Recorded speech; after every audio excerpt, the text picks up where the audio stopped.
The night of my 30th birthday, I counted 7 slaps like 7 firing orders, Mother's cold smile cutting deeper than her palm. The army didn't make you strong. I'd learned to win battles without raising my voice, without throwing a punch. That night, sitting in that darkened steakhouse with my family's contempt still ringing in my ears, I decided to win properly. They thought I just moved supplies around bases. They didn't know that logistics officers understand exactly how to cut off every supply line that keeps an enemy operational. My name is Harper Quinn, and I've coordinated supply drops into combat zones, managed fuel convoys through hostile territory, and ensured 3,000 soldiers never went a day without clean water. But sitting in the Stockyard Club's private dining room on my 30th birthday, I couldn't coordinate a single moment of respect from my own family. The room smelled of aged bourbon and prime beef, jazz bleeding softly through hidden speakers. Dark wood paneling swallowed the light from crystal sconces, creating shadows that would soon witness everything. I'd chosen this place upscale, refined, the opposite of every mess hall I'd eaten in for 8 years. Maybe I thought the elegance would rub off on the evening. Maybe I thought money would buy me one night of peace. So the water filtration system went live last week, I was saying, cutting into my ribeye with the same precision I used for inventory reports. 3,100 civilians around Fort Raven now have access to clean. Speaking of achievements, my sister Sloane interrupted, her voice pitched perfectly to command the table's attention. Guess who just landed the Meridian Watch account, their entire luxury line for the Southwest region? The table pivoted toward her like iron filings to a magnet. My mother, Marla, clasped her hands together. My father, Leonard, raised his wine glass. Cousins and aunts leaned forward, suddenly animated. "That's our girl," Dad boomed, though I was sitting right there, though it was my birthday dinner, though I'd just been mid-sentence about providing clean water to thousands. I set down my knife and fork, aligned them perfectly on my plate. In the Army, we call it reading the room, knowing when the tactical situation has shifted. The room had been against me before I'd even walked in. 30 years old, my mother said, but she wasn't looking at me. She was looking through me, addressing the table like I was evidence in a case she was presenting. 30 years old and still playing soldier, still pretending that moving boxes makes her important. "Mom," the word came out steady, controlled, Captain Quinn's voice, not daughter Harper's. She stood. My father stood. The coordinated movement made my chest tighten. They'd planned this. "You sit there," Mom continued, walking around the table toward me, "talking about water filters like you're some kind of hero. Your sister builds real relationships, real business. You hide behind a uniform because you're too weak to make it in the real world." I stayed seated, hands flat on the table. In hostile situations, sudden movements escalate violence. "The Army," she said, now standing beside my chair, "was supposed to fix you, make you strong, teach you discipline." "It taught me plenty about discipline," I said quietly. The first slap came from behind Dad. It snapped my head sideways, sent heat spreading across my cheek. The jazz kept playing. Nobody moved to stop him. The second came from Mom, backhanded, her wedding ring catching my jaw. For talking back. Third, fourth cousins standing now, taking turns teaching me respect, while Sloane sat back, sipping her wine, eyes bright with satisfaction. Fifth from Uncle Roy, sixth from Aunt Deb, each slap carefully measured, not quite hard enough to leave lasting marks, just hard enough to humiliate. The seventh came from Mom again, leaning close enough that I could smell her perfume, the same vanilla scent from every childhood memory of being found wanting. "The Army didn't make you strong," she whispered, loud enough for everyone to hear. "You're still that pathetic little girl who cried when Sloane took your toys. Still the disappointment who needed the government to give her purpose." I stood slowly, my face burning with 7 distinct points of impact. The table watched, waiting for tears, for rage, for the breakdown they'd orchestrated. Instead, I straightened my uniform. I'd worn my dress blues, thinking it would make them proud, and looked at each of them in turn. My voice, when it came, was the same tone I used for after-action reports. "Thank you for the birthday dinner." I picked up my cover from the empty chair beside me, placed it under my arm with textbook precision. "I'll be sure to remember it." "Where do you think you're going?" Dad demanded. "We're not done here." I paused at the door, didn't turn around. "Yes, sir, you are. You just don't know it yet." The walk to my rental car was 37 steps. I counted each one, filing away details: the security camera in the hallway, the waitstaff who'd definitely heard the commotion, the valet who'd noticed my reddened face. Intelligence assets, all of them. Because logistics officers understand that information is just another supply chain. And I was about to cut off theirs completely. The airport hotel room smelled like industrial carpet cleaner and broken dreams. I sat on the bed at 2:15 a.m., laptop open, external hard drive plugged in, 5 years of family photos spreading across the screen like evidence in a war crimes tribunal. There I was at 8, holding a lemonade stand sign I'd painted myself while Sloan, age 6, sat in front collecting money. The local newspaper photo caption: "Young entrepreneur Sloan Quinn and assistant." Assistant. I'd squeezed the lemons, made the lemonade, built the stand. She'd worn a pink dress and smiled. Christmas, age 14. I'm in the background, loading the dishwasher, while Sloan opens presents center frame. My junior year science fair first place for a water purification system design, no photos. Sloan's participation trophy for showing up to dance class, an entire album. I opened my banking app, scrolling through 8 years of automatic transfers. $600 monthly to Quinn Tactical and Outdoors, labeled family support. $57,600 total. I'd never questioned it, never stopped it, even during deployment when I was making combat pay and sleeping in a plywood box. The shop's website loaded slowly on hotel Wi-Fi. Family-owned since 2016, the About page proclaimed, "Leonard and Marla Quinn, with daughter Sloan, built this business from nothing." My name appeared nowhere, though my money had paid for inventory through 2 rough seasons. According to the timestamps on my transfers, I pulled up the Texas Secretary of State website, searching for business filings. My hands stilled on the keyboard when I found it: the trademark registration for Quinn Tactical, filed 3 years ago. By me. The memory surfaced like debris after an explosion. Dad panicking about someone else grabbing the name.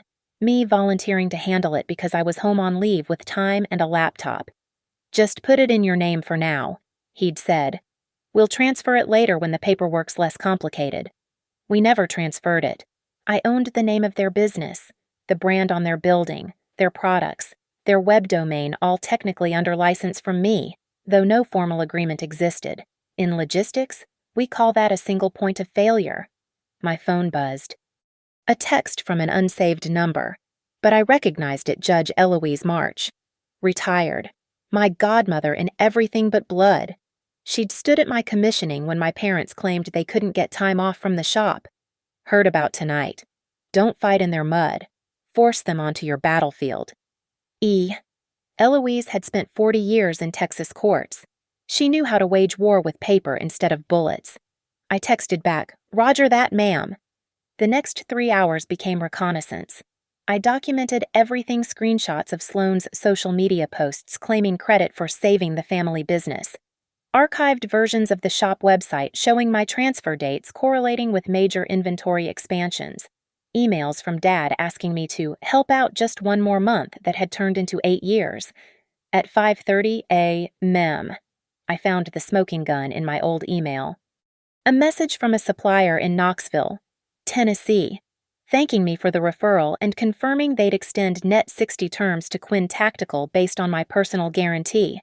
I'd forgotten about that too, co-signing their credit line during my last visit home, because family helps family. The sun started bleeding through the hotel curtains as I built my file, each document another round of ammunition. In combat, we learned that the best victories come from understanding your enemy's supply lines, their dependencies, their critical vulnerabilities.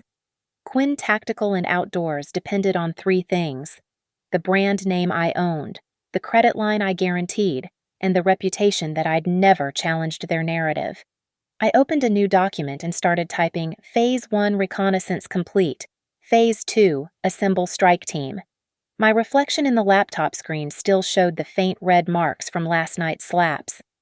But behind them, I saw something else, the same expression I'd worn in the Tactical Operations Center at Fort Raven when we'd identified insurgent supply routes.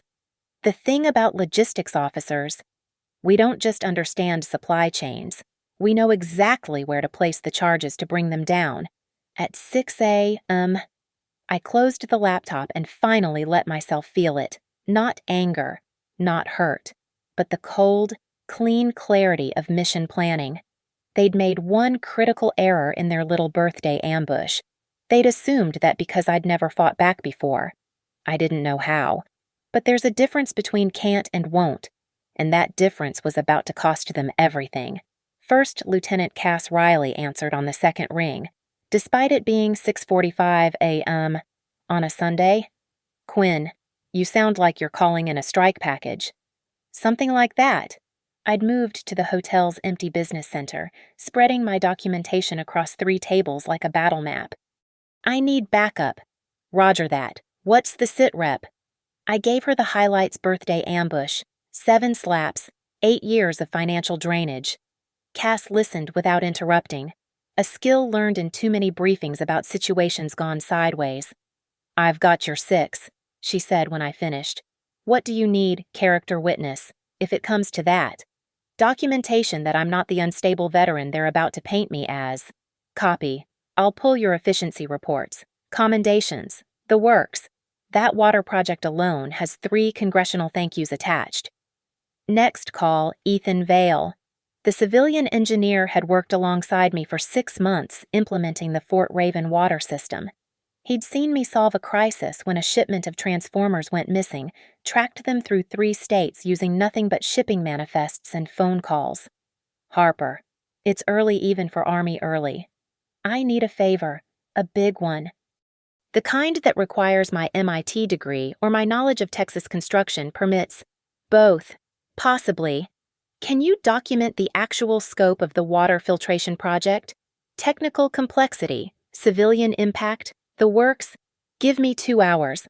I'll make it look like a Nobel Prize submission." The third call was the one that mattered most.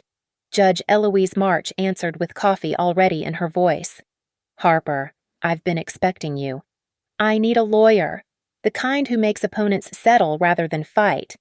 Maya Keating. She'll meet you at 9. Bring everything financial records, trademark documentation.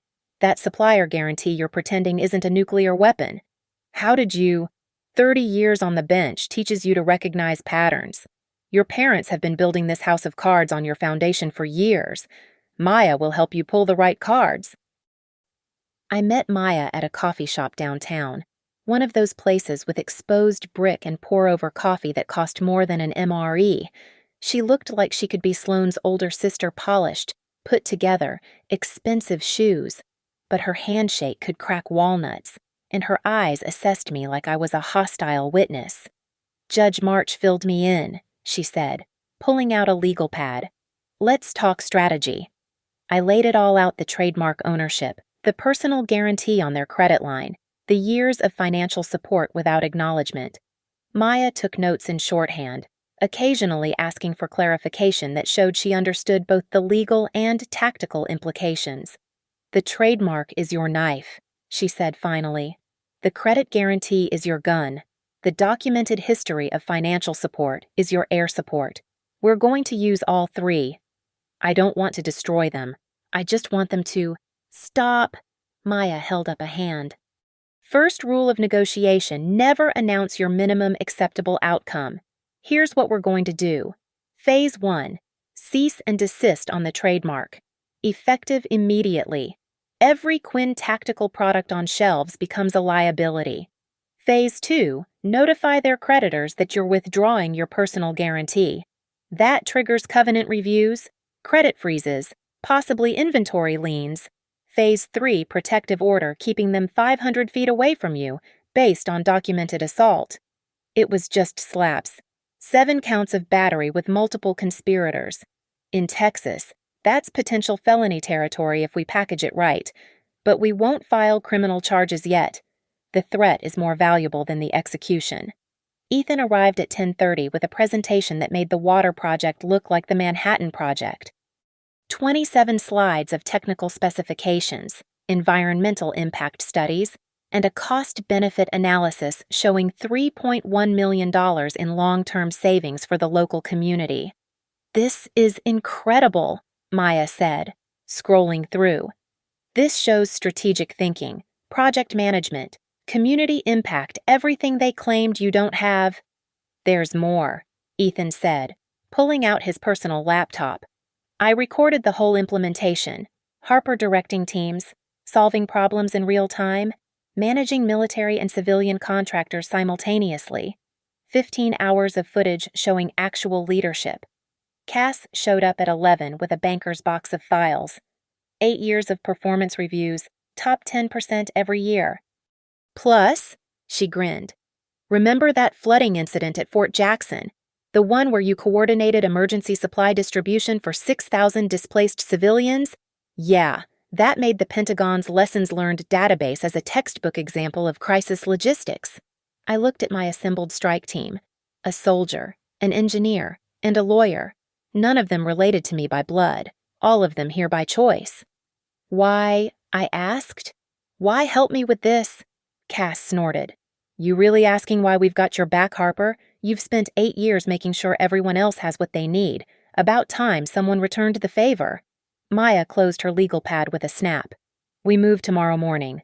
0800 hours. I'll file everything simultaneously. Trademark cease and desist. Credit guarantee withdrawal. Protective order petition.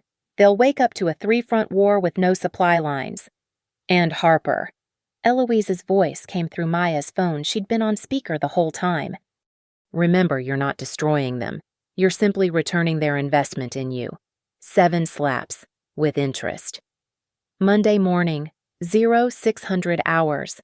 I sat at the hotel business center with my laptop open, watching the automatic transfer that had processed every month for 8 years. $600, scheduled for today. My finger hovered over the cancel button. At 0601, I clicked it. Transfer canceled. All future transfers terminated. Next, the shared Google Drive I'd set up for Quinn Tactical 3 years ago, QT Ops containing inventory spreadsheets, supplier contacts, pricing models, everything needed to run their business efficiently. I'd built it during holiday leave because Dad couldn't figure out Excel. Administrator access revoked. Files transferred to my personal storage. Their Monday morning just got complicated. My phone buzzed at 0630. Predictably, "Leonard, the computer system isn't working." "It's working fine." "You just don't have access anymore." "What the hell are you?" I hung up. "In combat, you don't negotiate while executing a strike." At 0700, I called my bank. "I need to remove myself as guarantor on a business credit line. Quinn Tactical and Outdoors. Account ending in 4792. "Ma'am, that will require written notification to both the bank and the business. The credit line may be frozen until new guarantors." "I understand. Send the paperwork." Meanwhile, Maya was filing our legal salvos. By 0800, a courier would deliver cease and desist orders to Quinn Tactical, their web hosting company, and their primary supplier in Knoxville. The trademark enforcement would be immediate. Every product tagged Quinn Tactical was now technically counterfeit. At 0815, I submitted my formal report to my commanding officer at Fort Raven. Subject: family incident requiring legal action. I attached the police report I'd filed online at 0500, documenting the assault with times, dates, witnesses, better to control the narrative before any blowback reached my command. Colonel Morrison called within an hour. "Captain Quinn, I've reviewed your report. Are you physically injured?" "Negative, sir. Minor bruising only." "And you're handling this through civilian legal channels?" "Affirmative. My JAG coverage confirms no military resources are being used. This won't affect my duties or readiness." "Understood. Keep me informed if that changes." "And Quinn." The base public affairs officer is on standby if your family tries to make this public. We protect our own.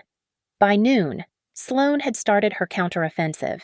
My phone lit up with notifications: Instagram, Facebook, LinkedIn. She'd posted a carefully crafted story about family struggles with a veteran suffering from emotional dysregulation. No names, but anyone who knew us would connect the dots. I screenshot everything, timestamped it, and forwarded to Maya. Evidence of defamation if we needed it.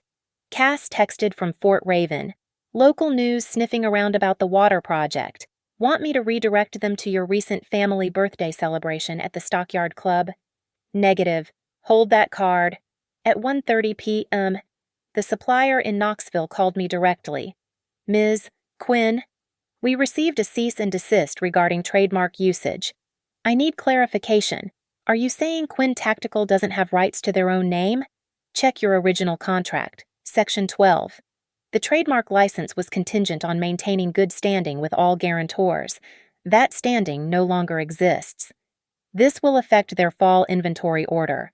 I'm aware. We're talking about $100,000 in held shipments. I'm aware. Silence. Then, we'll need new paperwork within 72 hours, or we'll cancel the orders. By 3 p.m. Employees at Quinn Tactical started calling.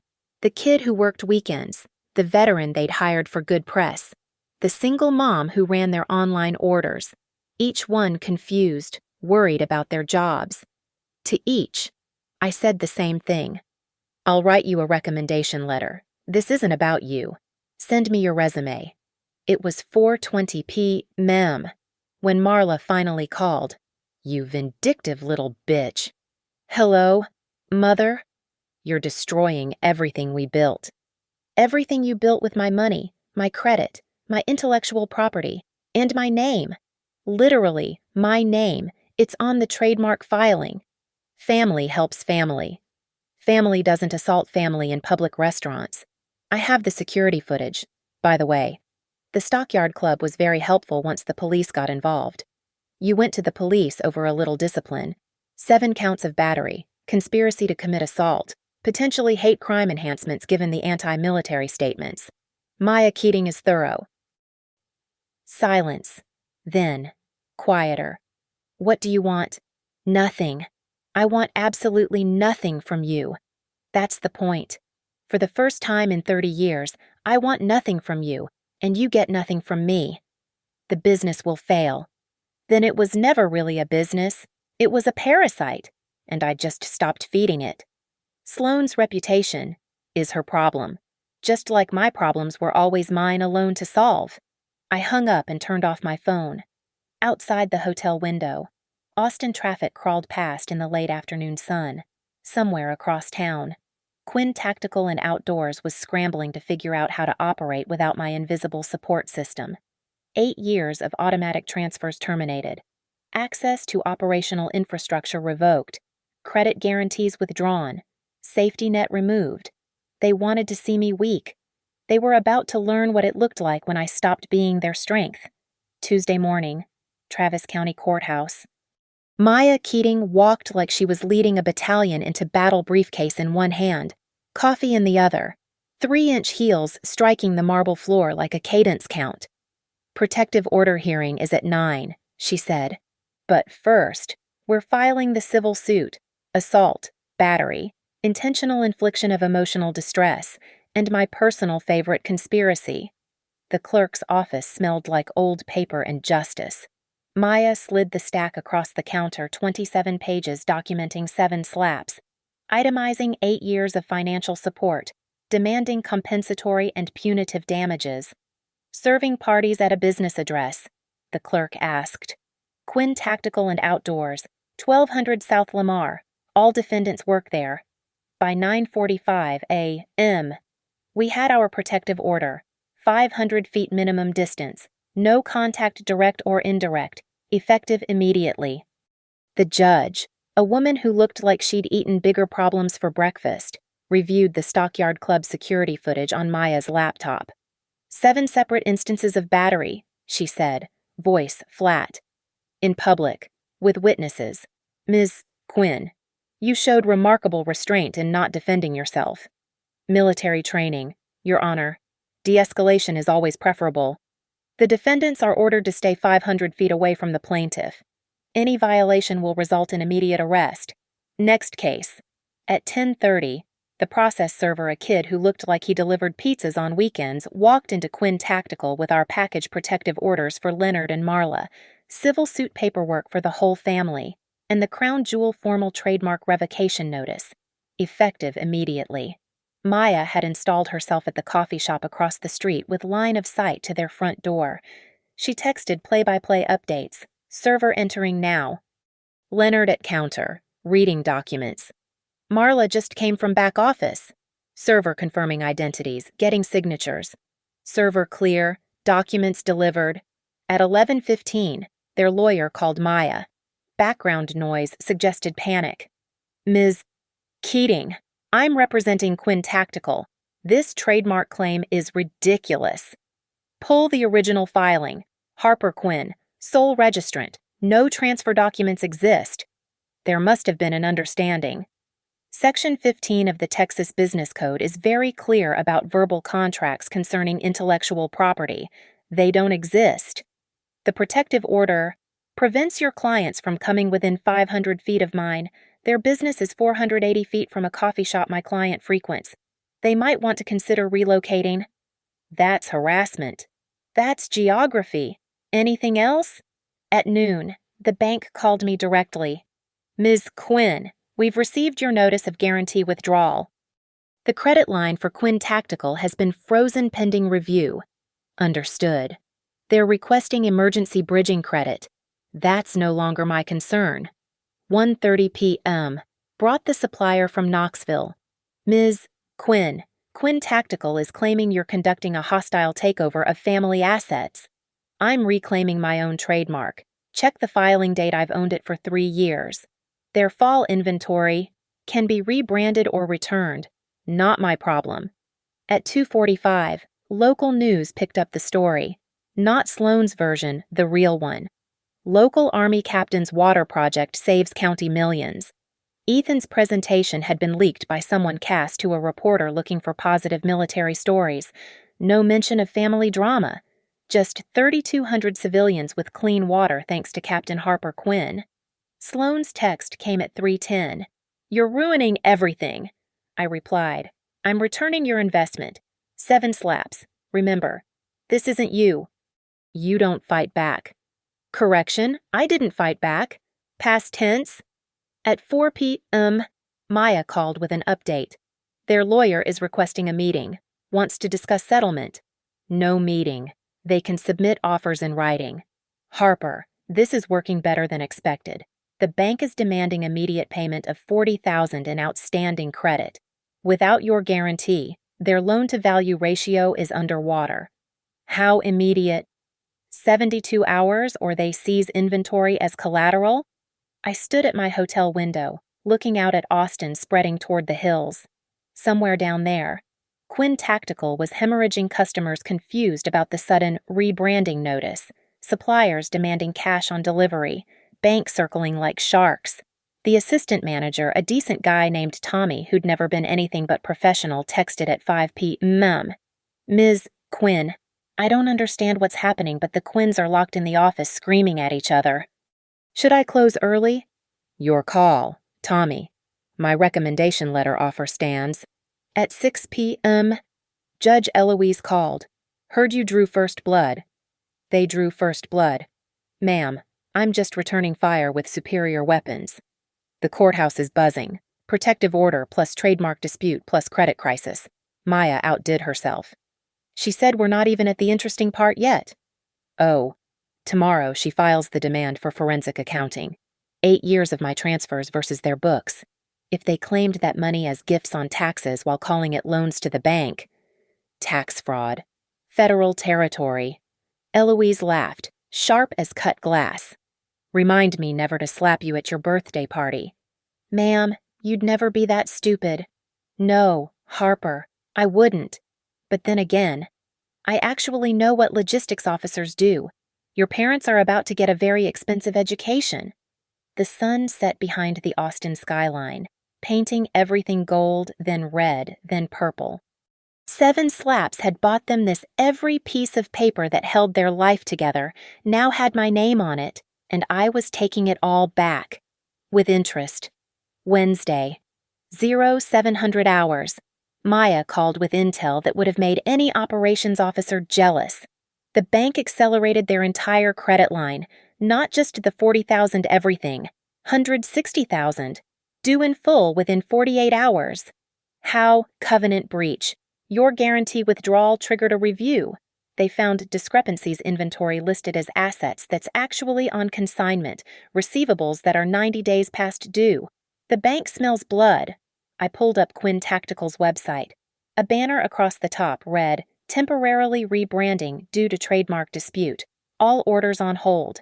At 8:15, the insurance company called me directly. They'd found my name on old paperwork.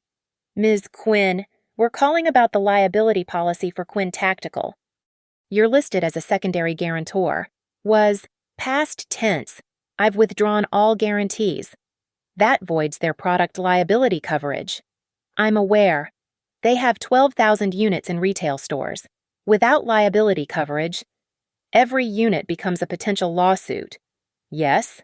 The insurance agent paused. "Ma'am, are you sure you want to? I spent 8 years subsidizing their business while being told I was worthless. Yes, I'm sure."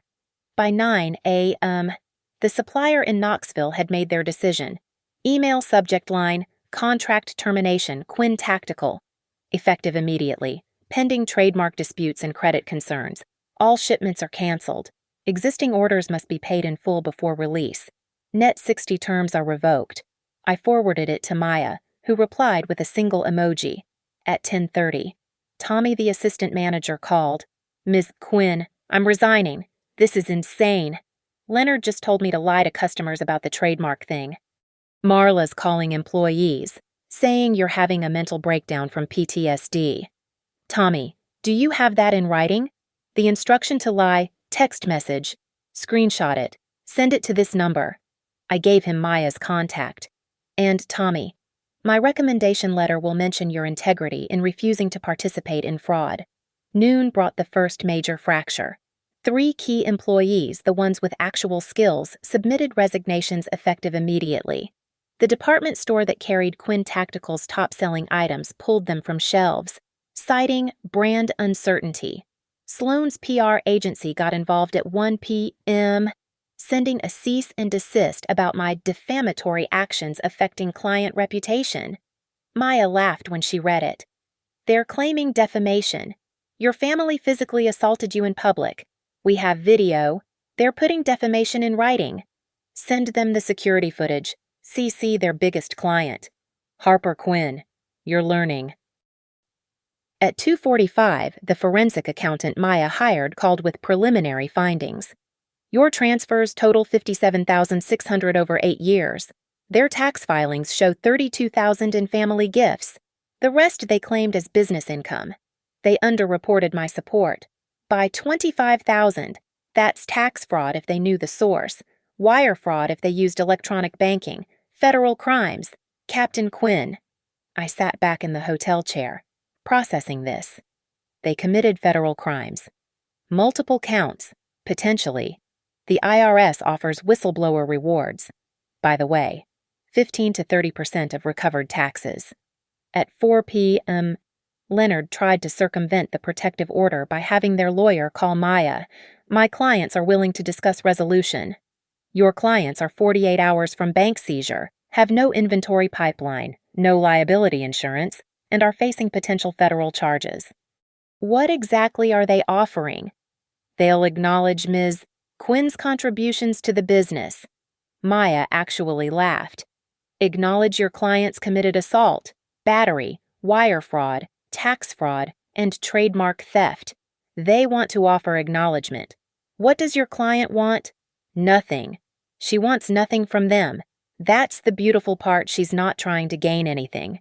She's just stopping giving. And apparently, that's enough to destroy them. 5:30 p.m. brought the killing blow. The commercial landlord for Quinn Tactical called about concerns regarding business stability. The lease has a solvency clause, he explained. If they can't prove financial stability within 30 days, I can terminate with cause. I'm not involved in their operations anymore. I know. That's why I'm concerned. You were the only stable thing about that operation. By 6 p.m., Quinn Tactical's website was down. Hosting company had suspended it for non-payment. Their social media filled with customer complaints about unfulfilled orders. The Google reviews tanked as employees confirmed the management crisis. Ethan texted at 7. Local business reporter asking about your connection to Quinn Tactical. Want to comment? No comment on family business. Happy to discuss the water project's Phase 2 expansion. Redirecting. You're getting scary good at this. At 8 p.m., Cass sent a photo from Austin's business district, Quinn Tactical's storefront, with a handwritten sign temporarily closed for inventory. Inventory, she texted. Right. That's what we're calling complete business collapse now. Maya called at 9 with final tallies for the day. Bank seizure in 36 hours unless they find $160,000. Insurance canceled. Supplier gone. Landlord circling. Employees fleeing. Brand legally frozen. Harper. I've handled hostile takeovers that did less damage. It's not a takeover. I don't want their business. No, you want something much more elegant. You want them to know that everything they built was actually built by you. And when you stop building, it all falls down. Maya, yeah. Think they understand yet that the Army did make me strong, just not in the way they expected. Oh, Harper. I think they're beginning to understand exactly what kind of soldier they raised. One who knows that the best victories aren't won by fighting, they're won by removing your support and watching the enemy's position become untenable. Outside my window, Austin glittered in the dark. Somewhere in those lights, Quinn Tactical and Outdoors was running out of oxygen, suffocating on the absence of everything I'd quietly provided. 7 slaps. 7 days of destruction. We were only on day 3. Thursday morning, 0900 hours. Maya had arranged for a film crew just 1 camera, 1 operator, totally legal. 2 minutes, Maya said. That's all we need. Direct, factual, no emotion. Let the facts be emotional. I sat in front of a plain blue background, wearing my Class A uniform, ribbons aligned, captain's bars catching the light. The cameraman counted down on his fingers. My name is Captain Harper Quinn, United States Army. I'm making this statement to address recent questions about a family business matter. On my 30th birthday, I was physically assaulted 7 times by family members at a public venue. This incident was documented by security cameras and witnesses. I have pursued appropriate legal remedies through proper channels. For 8 years, I provided financial support to Quinn Tactical and Outdoors totaling $57,600. I also held the trademark registration and served as credit guarantor. These contributions were made while I served our country, including combat deployments. I have withdrawn my support and am enforcing my legal rights. All documentation is available through Travis County Court, case number 7492 Alpha. I will not be taking questions or making further statements. The legal system will handle this matter appropriately. Thank you. 93 seconds. No accusations beyond proven facts. No mention of emotional abuse, favoritism, or decades of being erased from family photos. Just cold, hard documentation. Maya uploaded it to a single platform, my LinkedIn profile, set to public. No social media blast, no PR campaign. Just 1 professional statement on a professional network. By noon, it had 1,200 views. Sloan made her mistake at 1:15 p.m. She went on Instagram Live from her apartment, tissue in hand, voice breaking. My sister is destroying our family business because of a misunderstanding at her birthday dinner. Yes, there was a family disagreement, but Harper is clearly struggling with PTSD from her military service. She's paranoid, thinking everyone's against her. We just want her to get help. Maya was already screen recording. She just handed us defamation per se. mental health accusations, false PTSD claims, implying unfitness for military service. That's career damage, reputation harm. We're talking 6 figures in damages. Send the cease and desist. Already drafted. But Harper, we could pursue this. No, let her keep talking. Every word she says becomes evidence. At 2:30, a reporter from the Austin Business Journal called. Captain Quinn, I've reviewed the court filings. Am I reading correctly that you own the trademark Quinn Tactical has been using? Check the USPTO filing, January 15th, 3 years ago. And they've been operating under that trademark without a licensing agreement. Correct? That's trademark infringement. They could owe you damages for every sale made under that name. My attorney is handling appropriate remedies. Can I quote you on everything I need to say is in my statement? Court documents are public record. The story went live at 4 p.m. Army captain owns trademark to family business in dispute. Factual, dry, devastating. The comments section exploded with veterans and business owners alike dissecting the spectacular mismanagement of Quinn Tactical. At 5 p.m., Leonard broke the protective order. He didn't come in person. He wasn't that stupid. But he sent Uncle Roy as a messenger to my hotel. The front desk called my room. Ms. Quinn, there's a Roy Quinn here, says he has urgent family business. Please inform Mr. Quinn that any communication must go through my attorney. If he doesn't leave immediately, call the police for trespassing. Maya filed the violation report within an hour. Indirect contact through third parties still counts. Leonard just bought himself a probable cause warrant. By 6:30, the business community had rendered its verdict. 3 more suppliers announced they were reassessing their relationship with Quinn Tactical. The local Small Business Association removed them from their featured vendors list. Tommy texted at 7. Store's been closed all day. Leonard and Marla fighting in the office. Sloan came by. They screamed at each other for an hour. Something about her clients dropping her because of the news coverage. Are you safe? I'm at home. Already got 2 job offers thanks to your recommendation letter. Thank you. You earned it. At 8 p.m., Cass called from Fort Raven. Harper, you need to see this. She sent a screenshot from a military spouse Facebook group. Anyone know Captain Harper Quinn? Her water project saved our whole neighborhood, and now her trashy family is trying to smear her. Team Harper. The comments were a masterclass in protective fury. Military spouses describing how the water project helped their kids with skin conditions. Veterans noting that claiming false PTSD for manipulation was stolen valor adjacent. Someone had even found Sloan's PR agency clients and started a letter-writing campaign. I didn't ask for this, I told Cass. You didn't have to. You spent 8 years taking care of people. Now they're taking care of you. At 9:45 p.m., Maya called with the day's final report. Sloan's down to 2 clients. The luxury watch company dropped her after someone sent them her Instagram Live rant. Leonard has a warrant pending for protective order violation. The bank deadline is tomorrow at 5. And Harper. Yeah. Someone leaked their tax documents to a forensic accounting blog.